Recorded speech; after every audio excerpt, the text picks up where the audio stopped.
శ్రీ గురుభ్యో నమః. గురుర్బ్రహ్మ గురుర్విష్ణుః గురుర్దేవో మహేశ్వరః గురుః సాక్షాత్ పరం బ్రహ్మ తస్మై శ్రీ గురవే నమః. అస్మద్ గురుచరణ పాదారవిందాభ్యాం నమః. నిన్నటి మన మహాభారత ప్రస్థానంలో ఆ మణిమంతుని యొక్క వధ అయిన తర్వాత ఆ మిగిలినటువంటి యక్షులు ఎవరైతే ఉన్నారో వాళ్ళందరూ కూడా వెళ్ళి ఆ కుబేరుడికి ఈ విషయాన్ని నివేదించారు.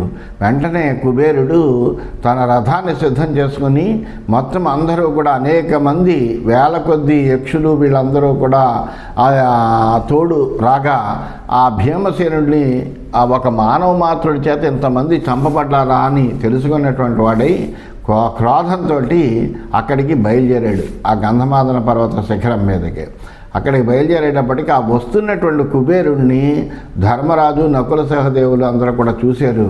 వెంటనే ఆయన్ని చూసి నమస్కారం చేశారు. అట్లాగే భీముడు కూడా ఆ కుబేరుణ్ణి చూశాడు. చూసినటువంటి వాడే అది కూడా ఎలా చూసాడంటే, ఎంత యుద్ధం జరిగినా ఏ విధమైనటువంటి అలసట కూడా మొహంలో కనిపించకుండా నిలబడి ఆ భీమసేనుడు ఆ కుబేరుణ్ణి చూసేట. ఆ కుబేరుడు పాండవులందరినీ చూశాడు. చూసినటువంటి వాడై ఆదదానం శితాన్ బాణాన్ యోద్ధుకామమవస్థితం దృష్ట్వా భీమం ధర్మసుతం అబ్రవీన్నరవాహన.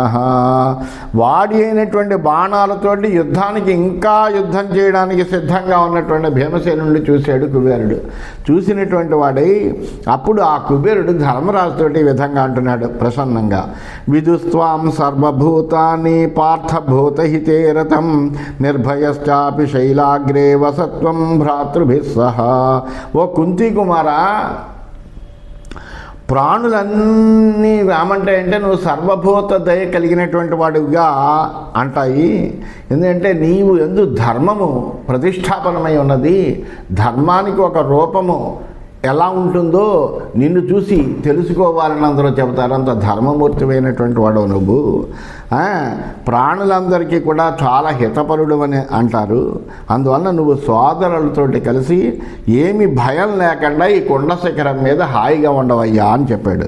నచ మన్యుస్త్వయా కార్య భీమసేనస్య పాండవ కాలేనైతే హత పూర్వం నిమిత్తమనుజస్తవా. అంతేకాకుండా ఇంకో మాట చెప్పాడు, పాండవ ధర్మరాజా, నువ్వు ఈ భీమసేనుడు ఏదో క్రోధంతో ఆవేశంతో సాహసంగా వచ్చి ఈ రాక్షసుల్ని చంపడం అనేటువంటి ఒక దుష్కార్యము పాపపు కార్యం చేసాడు అని బాధపడుతున్నావు నువ్వు, లేదా అటువంటి ఆలోచన చేస్తున్నావు. కానీ భీముడి విషయంలో నువ్వు ఏమాత్రము క్రోధం చూపించవలసినటువంటి అవసరం లేదు. ఎందుకంటే పూర్వమే వీళ్ళందరూ కూడా మృత్యు చేసి చంపబడ్డారు. వాళ్ళకి ఈ విధంగా ఇక్కడ చావవలసినటువంటి విధి పూర్వమే లిఖింపబడింది. అందువలన అందులో నీ తమ్ముడైనటువంటి భీమసేనుడు కేవలము నిమిత్త మాత్రుడే. అంతేకాని ఈ భీమసేనుడే వాళ్ళని చంపాడు అనుకో, వాళ్ళ ఆయువు మూడింది, వాళ్ళు చావాలి, అందువలన చనిపోయారు తప్ప ఇందులో నువ్వు కేవలము భీముడు నిమిత్త మాత్రుడే తప్ప మరేమీ కాదు. అందువలన ఏమీ ఈ విషయంలో క్రోధం భీమసేనుడి మీద చూపించుకున్నాడు. వ్రీడాచాత్ర నకర్తవ్య సాహసం ఏదం కృతం దృష్టశ్చాపి సురై పూర్వం వినాశో యక్ష రక్షసాం. నీ తమ్ముడు చేసినటువంటి ఈ దుస్సాహసానికి నువ్వేమీ సిగ్గు చెందపడవలసిన అవసరం లేదు. ఈ యక్ష రాక్షసుల యొక్క వినాశనాన్ని దేవతల ముందే చూశారు. నా భీమసేనే కోపో మే ప్రీతోస్మి భరతర్షభ కర్మణా భీమసేనస్య మమ తుష్టిరభూత్పురా. అంతేకాకుండా ఓ ధర్మరాజా, ఈ భీమసేనుడి విషయంలో నాకు కూడా కోపం లేదు, నాకు కూడా చాలా ప్రసన్నత ఉన్నది. భీమసేనుడు చేసినటువంటి పనికి నాకు సంతోషం కూడా కలిగింది. అందువలన ఏమీ నువ్వు కోపగించుకోక్కర్లేదు అని చెప్పాడు. ఏముక్త్వాతు రాజానం భీమసేనమభాషత నైతన్ మనసి మేతాత వర్తతే కురు సత్తమ ఏదం సాహసం భీమ కృష్ణార్థే కృతవానసి మామనాదృత్య దేవాంశ వినాశం యక్షరక్షసాం స్వబాహుబలమాశ్రిత్య తేనాహం ప్రీతిమాస్త్వయి శాపాదజ్య వినున్ముక్త ఘోరాదస్మి మృకోదరా. అంతేకాకుండా భీమసేనుడితో కూడా కుబేరుడు చెప్పాడు, భీమసేన, ఇదంతా నా మనసులో ఏమీ లేదు. నువ్వు ఇలాంటి పని చేసేవని నేనేమీ మనసులో పెట్టుకోలేదు, నాకు కోపం కూడా లేదు. ద్రౌపది కోసం నన్ను దేవతల్ని కూడా లెక్క చెయ్యకుండా నువ్వు నీ బాహుబలంతో ఈ యక్ష రాక్షసుల్ని నశింపజేయడానికి గొప్ప సాహసకృత్యం చేసావు. అంత సాహసం నువ్వు చూసావు. ఈ సాహసము చేసినటువంటి ఈ సాహసానికి నాకు చాలా ప్రీతి కలిగిందయ్యా. లేకపోతే కనుక నువ్వు ఈ పని చేసినందుకు చాలా క్రోధావేశుడిని అవ్వాలి. నేటితోటి వీళ్ళకి అంటే ఈ యక్షరాక్షసులందరూ కూడా నీ చేతిలో చావలసి ఉన్నది. కాబట్టి ఆ ఘోరమైనటువంటి శాపం నుండి విముక్తుడినయ్యాను నేను.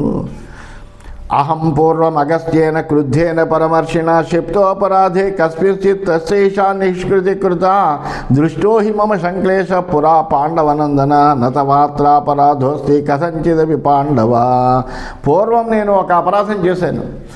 చేస్తే దాని మీద కోపగించినటువంటి అగస్త్యుని చేత నేను శపింపబడ్డాను. దానికి పరిహారంగా ఇది జరిగింది తప్ప ఇదంతా కూడా పూర్వము నిర్దిష్టమైనటువంటి ఒక ప్రణాళికే. ఆ ప్రకారంగానే జరిగిందయ్యా. పూర్వమే నాకు ఇటువంటి కష్టం కనిపించింది, ఇందులో నీ అపరాధం ఎంత మాత్రము లేదు అని చెప్పాడు. అనేటప్పటికీ వెంటనే యుధిష్ఠిరుడు ఆ మాట విన్నాడు. అగస్త్యుడి చేత శపింపబడ్డాను అనే మాట విన్నాడు. వినేటప్పటికీ ఆ ధర్మరాజు గొప్ప జిజ్ఞాసాపరుడు. ఎవరైనా ఏదైనా విషయం చెబుతుంటే దాన్ని సంపూర్ణంగా కట్టుకుని తెలుసుకోవాలనేటువంటి జిజ్ఞాస కలిగినటువంటి వాడు.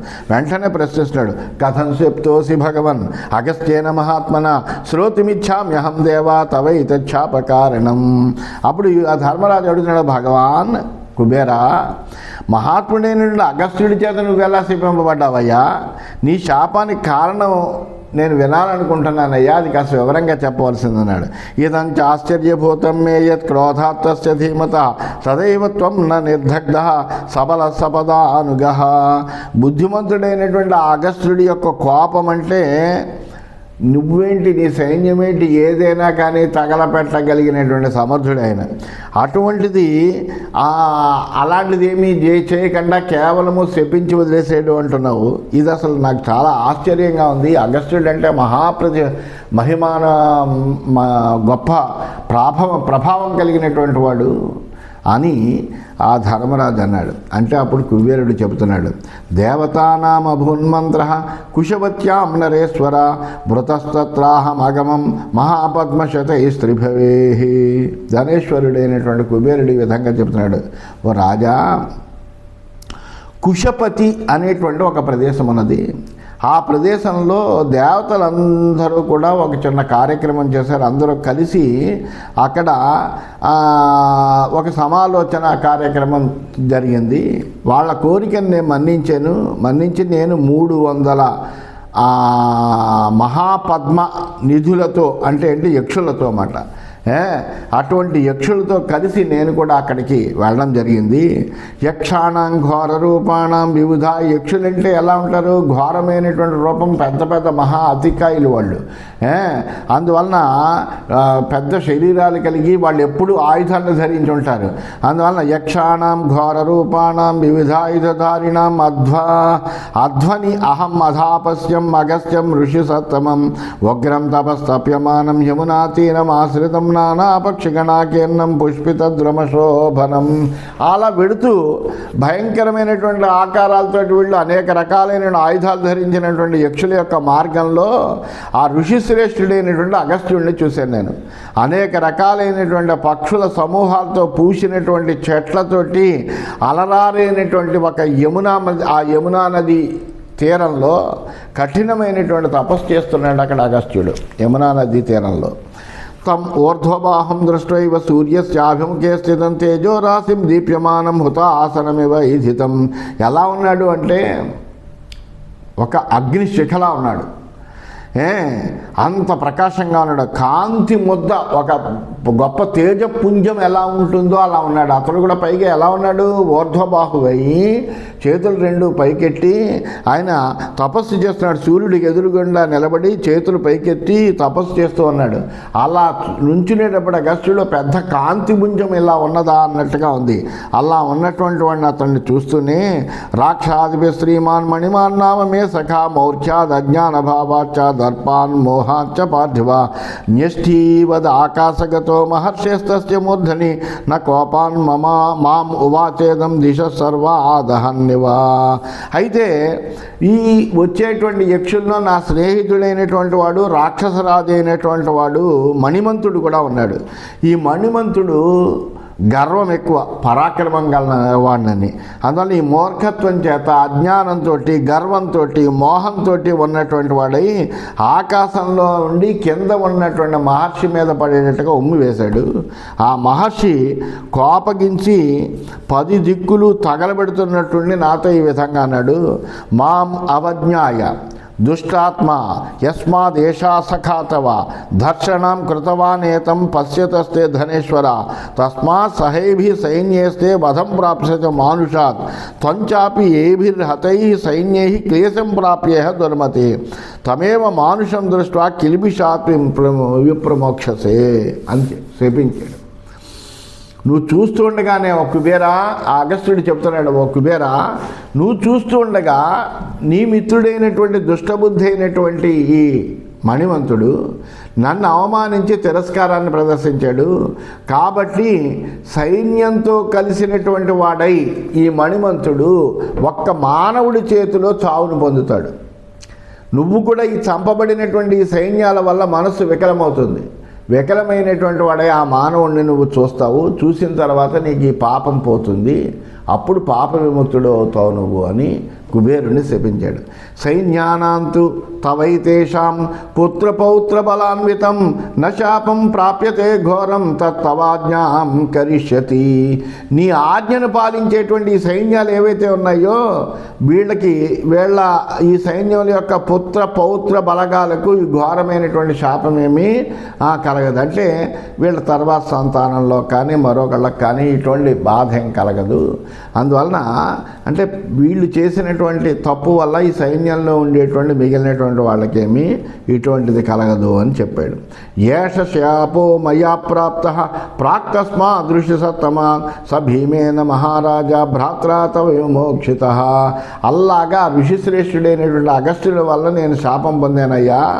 ఇప్పుడు నీ సోదరుడైనటువంటి భీముడి చేత ఆ శాపం నుండి విడవబడ్డవాడిని అయ్యాను. ఎందుకంటే ఆయన చెప్పినట్టుగానే సైన్యంతో కలిసినటువంటి మణిమంతుడిని సంహరించాడు భీమసేనుడు. ఆ వార్త తెలిసి నా మనస్సు కూడా వికలమైంది. వచ్చి నేను ఈ దర్శనం చేసుకుందుకు వచ్చాను. అందువల్ల ఆ శాపము అక్కడికి ఆ శాప విముక్తి అనేటువంటిది కలిగింది నాకు అని ఆ కుబేరుడు, భీమసేనుడు, అలాగే ధర్మరాజు, నకుల సహదేవులు వాళ్ళతోటి తెలియజేశాడు. ఇది శ్రీమన్ మహాభారతే వనపర్వణి యక్షయుద్ధ పర్వణి కుబేర దర్శనే 61 ఈ విధంగా శ్రీమన్ మహాభారతంలో వనపర్వంలో యక్షయుద్ధ పర్వం అనే ఉపపర్వంలో కుబేర దర్శనము అనేటువంటి 161వ అధ్యాయము పూర్తయిందని తెలియజేస్తూ 162వ అధ్యాయంలోకి మనం ప్రవేశించాం. ధనద ఉవాచ, ఇంకా కుబేరుడి విధంగా చెబుతున్నాడు. యుధిష్ఠిర ధృతిర్దాక్ష్యం దేశకాల పరాక్రమా లోకతంత్ర విధానానాం ఏష పంచవిధో విధి. ఓ యుధిష్ఠిర, ధైర్యము, సమర్థత, అలాగే దేశం, కాలం, పరాక్రమం, ఇవి 5. ధైర్యము, సామర్థ్యము, దేశము, కాలము, పరాక్రమము, ఈ 5 కూడా లోకంలో కార్యసిద్ధికి కారణాలుగా చెప్పబడతాయి. ఎందుకంటే ధైర్యం ఉండాలి, ధైర్యం ఒకటి ఉంటే చాలు, సామర్థ్యం కూడా ఉండాలి. అలాగే దేశం కూడా మనకు కలిసి రావాలి, దేశము కాలము కూడా కలిసి రావాలి, అంటే బాగుండాలి. పరాక్రమం ఉండాలి.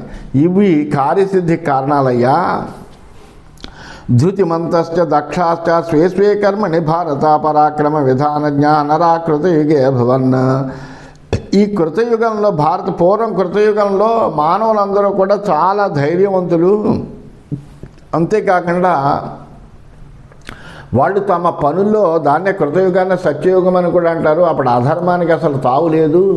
అందువలన అప్పుడులో ఉండేటువంటి వాళ్ళందరూ కూడా దీర్ఘాయుష్యం కలిగినటువంటి వాళ్ళు, గొప్ప సామర్థ్యం కలిగినటువంటి వాళ్ళు, ధైర్యం కలిగినటువంటి వాళ్ళు, వాళ్ళ పనుల్లో సామర్థ్యత కలిగినటువంటి వాళ్ళు, మంచి పరాక్రమం చూపడం తెలిసినటువంటి వాళ్ళుగా మానవులు అప్పుడు ఉండేవారు. ధృతిమాన్ దేశకాలజ్ఞ సర్వధర్మ విధానమే క్షత్రియ శ్రేష్ఠ ప్రశాస్తి పృథివీంచరం. ధైర్యం కలిగినటువంటి వాళ్ళే, దేశకాలాలను తెలుసుకున్నటువంటి వాళ్ళే, అన్ని ధర్మాలను ఎలా ఆచరించాలో తెలిసినటువంటి క్షత్రియుడు ఎవరైతే ఉన్నాడో వాడే చాలా కాలము భూమిని పరిపాలించగలడు. ముందర ధైర్యం ఉండాలి వాడికి, ఆ రాజుకి. అలాగే ధర్మాచరణ ఉండాలి, ధర్మం తెలవాలి బాగా. అటువంటి ధర్మాలు తెలిసినటువంటి వాడు, ధర్మం తెలిస్తే సరిపోదు, దాన్ని ఎలా ఆచరించాలో కూడా తెలవాలి. అలా తెలిసినటువంటి క్షత్రియుడే చాలా కాలం పృథివిని పాలించగలడయ్యా. ఏవం వర్తతే పార్థ పురుష సర్వకర్మసు సలోకే లభతే వీర యశ ప్రేత్య సద్గతిం దేశకాలాంతర ప్రేప్సు కృత్వా శక్ర పరాక్రమం సంప్రాప్త త్రిదివే రాజ్యం వృత్ర వసుభిః సహా. ఓ కుంతి కుమారులారా జాగ్రత్తగా వినండి. ఏ మానవుడైతే అన్ని పనులందు ఈ విధంగా నడుచుకుంటాడో, అంటే ఈ 5 రకములైనటువంటి ధర్మములు కలిగినటువంటి వాడే నడుచుకుంటాడో అతడికే లోకంలో కీర్తి కూడా కలుగుతుంది. శరీరాన్ని విడిచిన తర్వాత కూడా ఉత్తమమైనటువంటి గతిని అతను పొందగలుగుతాడు. దేశకాలాన్ని ఎరిగి ఇంద్రుడు వసువులతోటి కలిసినటువంటి వాడే పరాక్రమం చూపి వృత్రుణ్ణి చంపి స్వర్గంలో తన యొక్క రాజ్యాన్ని పొందాడు, హాయిగా పరిపాలిస్తున్నాడు. వృత్రాసురుణ్ణి కూడా చంపగలిగాడంటే కారణం అదే. యస్తు కేవల సంరంభాత్ ప్రపాతన్యరీన నిరీక్షతే పాపాత్మ పాపబుద్ధిర్య పాపమేవా అనువర్తతే. అలా కాకుండా కేవలము క్రోధానికి లోనై ఉన్నటువంటి వాడు ఉంటాడు. ఆ క్రోధం కేవలం కోపం ఉంటుంది, వాడికి సామర్థ్యం ఉండదు, పరాక్రమం ఉండదు, దేశకాలాలు తెలవు. కానీ క్రోధం మట్టుకు అధికంగా ఉంటుంది. ఆ క్రోధానికి లోనయ్యి ప్రవర్తించేవాడు ఏం చేస్తాడంటే తన పతనాన్ని కూడా గుర్తించకుండా ఉంటాడు. ఉన్నటువంటి వాడై పాపాత్ముడైనటువంటి వాడు పాపబుద్ధితో పాపాన్ని అనుసరిస్తాడు. కర్మణాం అభిభాగజ్ఞ ప్రేత్యతేహ వినశ్యతి అకాలజ్ఞ సుదుర్మేధా కార్యాణం అవిశేషవత్. అంతేకాకుండా ఎప్పుడు కూడా పనులు చేసేటప్పుడు ఆ పనుల్ని వేరు చేసుకొని ఏది ఎలా చేయాలి ఏమిటి అనేటువంటి ఒక ప్రణాళికాబద్ధంగా చేయాలి. అలాగే సమయాన్ని గుర్తించాలి, మంచి బుద్ధి కలిగి ఉండాలి. అంతేకాని మందబుద్ధితో ఉండకూడదు. అలాగా ఈ పనుల్ని వేరుగా చేసి ఏ పని ఎలా చేయాలో తెలుసుకోలేకపోయినా, అలాగే సమయం గుర్తించలేకపోయినా, అలాగే మొద్దు బుద్ధి కలిగినా కానీ వాడు ఏం చేస్తాడంటే ఈ లోకంలోనూ నశిస్తాడు, పరలోకం చేరలేడు, వాడికి ఉత్తమ గతులు కలవు. అందువలన వాడు పాపపు పనులే చేస్తూ ఉంటాడు. వృధా ఆచార సమారంభ ప్రేత్యచేహ వినశ్యతి సాహసే వర్తమానానాం నికృతీనాం దురాత్మనాం. వ్యర్థమైనటువంటి ప్రవర్తనతో కొంతమంది ప్రయత్నిస్తూ ఉంటారు. అలాగే తమకు తగనటువంటి పనిలో తగులుకుంటూ ఉంటారు. వాళ్ళకి ఏ పని వాళ్ళకి ఉచితమవుతుందో ఆ పని చేసుకోకుండా తాను చేయలేనటువంటి పని తగులుకుంటాడు. అలాగే చెడు ప్రవర్తన కలిగి ఉన్నటువంటి దుర్బుద్ధులు కూడా ఈ లోకంలోనూ పరలోకంలోనూ నశిస్తారయ్యా. సర్వసామర్థ్యలిప్సూనాం పాపో భవతి నిశ్చయ అధర్మజ్ఞో అవలిప్తశ్చ బాలబుద్ధిరమర్షణ నిర్భయో భీమసేనోయం తం షాధి పురుషర్షభ. అన్ని రకములైనటువంటి సామర్థ్యాలకు ఎగబడేటువంటి వాడు ఎవడైతే ఉంటాడో వాడికి పాపమే కలుగుతుంది. ఎందుకంటే వాడు తన స్థాయి తెలుసుకోకుండా ప్రతి దాంట్లోకి దూకుతూ ఉంటాడు. దూకినటువంటి వాడు పాపాన్నే పొందుతాడు. ధర్మం తెలియకపోయినా, బలం మీద ఊరికే గర్వం ఉన్నా, బుద్ధి వికాసం లేకపోయినా, క్రోధమే కేవలము ఉన్నా అటువంటి అప్పుడు వాడు పాపాన్ని పొందుతాడు. కానీ ఈ భీమసేనుడు కూడా ఎటువంటి వాడంటే కొద్దిగా క్రోధం ఉన్నటువంటి వాడే, ఆవేశం ఉన్నటువంటి వాడే. దేశకాలాల గురించి ఆలోచన చేయడు. పరాక్రమం ఉన్నది ఇతనికి, క్రోధం ఉన్నది, అట్లాగే ఆవేశం ఉన్నది, సాహస కృత్యాలు చేస్తూ ఉంటాడు. గబుక్కుని దేశకాలాలని ఎంచుకోడు. కొద్దిగా కోపానికి బసుడయి తాను తన పరాక్రమం మీదే ఎక్కువ నమ్మకం కలిగినటువంటి వాడై బలగర్వితుడైనటువంటి వాడై భీమసేనుడు. అందువలన ఈ భీమసేనుడిని కొద్దిగా అదుపు చెయ్యవలసినటువంటి ఆవశ్యకత మట్టుకు ఉంది ధర్మరాజా అని కుబేరుడు చెప్పాడు. ఆష్టిషేణస్య రాజర్షే ప్రాప్య భూయస్త్వమాశ్రమం తామిశ్రం ప్రథమం పక్షం వేతశోక భయోవశ. మళ్ళీ మీరు ఆ ఆర్టిషేణుడి యొక్క ఆశ్రమానికి వెళ్ళండి. వెళ్ళి అక్కడ మీరేం చేస్తారంటే కొన్ని రోజుల పాటు, ప్రథమం పక్షం అంటే ఏంటి, కృష్ణపక్షం లో భయం ఏం లేకుండా, శోకం లేకుండా మీరు హాయిగా అక్కడ ఉండండి. అందువల్ల తామిశ్రం అన్నట్టుగా ప్రథమం తామిశ్రం పక్షం అంటే ఆ కృష్ణపక్షంలో కొద్ది రోజులు హాయిగా అక్కడ మీరు ఉండండి అని చెప్పాడు. ఎందుకంటే ప్రథమం పక్షం అంటే శుక్లపక్షం అనుకుంటాం. శుక్లపక్షం కాకుండా ఇక్కడ ప్రథమం తామిశ్రం పక్షం అనడం వల్ల తామిశ్ర పక్షం అంటే కృష్ణపక్షం. ఆ కృష్ణపక్షంలో కొద్ది కాలం మీరు హాయిగా అక్కడ ఉండండి అని చెప్పాడు. అలకాహస గంధర్వై యక్షాశ్చ సహ కిన్నరై మన్యుక్త మనుష్యేంద్ర సర్వే చ గిరివాసిన రక్షిష్యంది మహాబాహో సహితం ద్విజసత్తమై. ఓ ధర్మరాజా, బ్రాహ్మణ శ్రేష్ఠులతో కూడి ఉన్నటువంటి ఈ నిన్ను అంటే నువ్వు ధౌమ్యుడు మిగిలిన బ్రాహ్మణులతో కూడా వచ్చావు కాబట్టి వాళ్ళతో కూడి ఉన్నటువంటి నిన్ను ఈ అలకా పట్టణంలో ఉండేటువంటి యక్షులు, గంధర్వులు, కిన్నరులు వాళ్ళందరూ కూడా నా ఆజ్ఞ చేత నిన్ను రక్షిస్తూ ఉంటారు. నీకేమీ ఇబ్బంది ఉండదు. నువ్వు హాయిగా ఆర్షిషేణుడి యొక్క ఆశ్రమంలో హాయిగా ఉండవయ్యా అని చెప్పాడు. అని చెబుతూ మరొక మాట కూడా చెప్పాడు. సాహసాత్ అనుసంప్రాప్త ప్రతిబుద్ధ వృకోదర బాల్యదాన్ సాధ్వయం రాజన్ త్వయా ధర్మ భృతాంబరా. ధర్మార్థులతో శ్రేష్ఠుడైనటువంటి వాడు నువ్వు ధర్మరాజా. ఈ భీముడు దుస్సాహసంతో ఇక్కడికి వచ్చాడు. ఆర్టిషనుడు వారించాడు వెళ్ళకండి అని. అయినా తన బలం మీద ఉండేటువంటి ఒక గర్వంతో ఈ భీమసేనుడు ముందరకు వచ్చాడు. అందువలన నువ్వు ఇతన్ని కొద్దిగా వారించు. ఇక్కడ అంటే ఇటువంటి దుస్సాహసాలు ముందు ముందు చేయకుండా ఇతన్ని కొద్దిగా అదుపులో పెట్టవయ్యా. మిమ్మల్ని ఇక్కడ ఉండేటువంటి వాళ్ళందరూ కూడా నా ఆజ్ఞ మేరకు రక్షిస్తూ ఉంటారు అని ఆ కుబేరుడు వీళ్ళకి ఆ విధంగా తెలియజేస్తూ ఇంకొక మాట కూడా అన్నాడు. అతఃపరం చ ఓ రాజన్ రక్షంతి మన గోచరా ఉపస్థాస్యంతి ఓ రాజన్ రక్షిష్యంతే చ నస్సదా. ఇక మీద ఈ ఆటవికులందరూ మిమ్మల్ని చూస్తారు, ఎప్పుడు మీ సమీపంలోనే ఉంటారు, మిమ్మల్ని రక్షిస్తూ ఉంటారు. తథైవ చాన్నపానాని స్వాదూని చ బహూని చ ఆహరిష్యంతి మత్ప్రేష్య సదా పురుషాశభా. అంతేకాకుండా ఇక్కడ నివాసం చేస్తున్నారంటే మీకు కాస్త అన్నపానాదులు ఇవన్నీ కూడా ఏర్పాటు చేస్తారు. వీళ్ళు చక్కగా రుచికరమైనటువంటి ఆహార పానీయాలన్నీ తీసుకొచ్చి మీకు సేవ చేస్తూ ఉంటారు. ఇదంతా కూడా నేను వాళ్ళని ఆ విధంగా ఆజ్ఞాపిస్తాను. అందువల్ల హాయిగా మీరు ఇక్కడ కొద్ది కాలము నివసించండి అని ఆ కుబేరుడు ధర్మరాజుతోటి చేయవలసినటువంటి పనిని అంటే అర్జునుడి యొక్క రాక కోసం ఎదురు చేయాలి. ఆ ఎదురు చూడడం కోసమని అంతకాలము కొద్ది కాలం పాటు మీరు ఇక్కడ నివాసం ఉండండి ఆర్షిషేణుడి యొక్క ఆశ్రమంలో. మిమ్మల్ని ఇక్కడ ఉండేటువంటి యక్షులు వాళ్ళందరూ కూడా రక్షిస్తూ ఉంటారు, మీకు కావలసిన సేవలు అందిస్తూ ఉంటారు. అంతేకాకుండా మీకు ఆహార పానీయాలన్నీ కూడా అందిస్తూ ఉంటారు.